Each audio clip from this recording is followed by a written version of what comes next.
കൂടത്തായി കൊലക്കേസിനെ ആസ്പദമാക്കി ഇറങ്ങിയ കറിയൻ സയനൈഡ് സംവിധാനം ചെയ്ത ക്രിസ്റ്റോ ടോമിയുടെ പുതിയ സിനിമയാണ് ഉള്ളൊഴുക്ക്. പാർവതിയും ഉർവശിയും ഒന്നിക്കുന്ന സിനിമയുടെ പ്രൊമോ വീഡിയോയ്ക്ക് മികച്ച പ്രതികരണമാണ് കാണികൾ നൽകിയത്.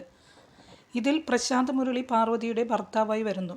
ക്രിസ്റ്റോ ടോമിയെക്കുറിച്ച് കൂടുതൽ അറിയുമ്പോൾ സിനിമയെക്കുറിച്ചുള്ള നമ്മുടെ പ്രതീക്ഷകളും വർദ്ധിക്കുകയാണ്. 2018 science and India screenplay കോമ്പറ്റീഷനിൽ ക്രിസ്റ്റോ ടോമിക്ക് 1ാം സ്ഥാനം നേടിക്കൊടുത്ത സ്ക്രിപ്റ്റാണ് ഉള്ളൊഴുക്ക്. കിരൺ റാവു സംവിധാനം ചെയ്ത് വൺ ഹിറ്റായ ലാപ്പത്ത ലേഡീസിൻ്റെ സ്ക്രിപ്റ്റിനെ മറികടന്നാണ് ഉള്ളൊഴുക്ക് 1ാമത് എത്തിയത് എന്നറിയുമ്പോൾ ഈ സ്ക്രിപ്റ്റിൻ്റെ മികവ് നമുക്ക് മനസ്സിലാവും. ക്രിസ്റ്റോ ടോമി ഇതിനു മുമ്പും തൻ്റെ കാമുകി കന്യക എന്നീ ഷോർട്ട് ഫിലിമുകൾക്ക് ദേശീയ തലത്തിൽ പുരസ്കാരങ്ങൾ നേടിയിട്ടുണ്ട്.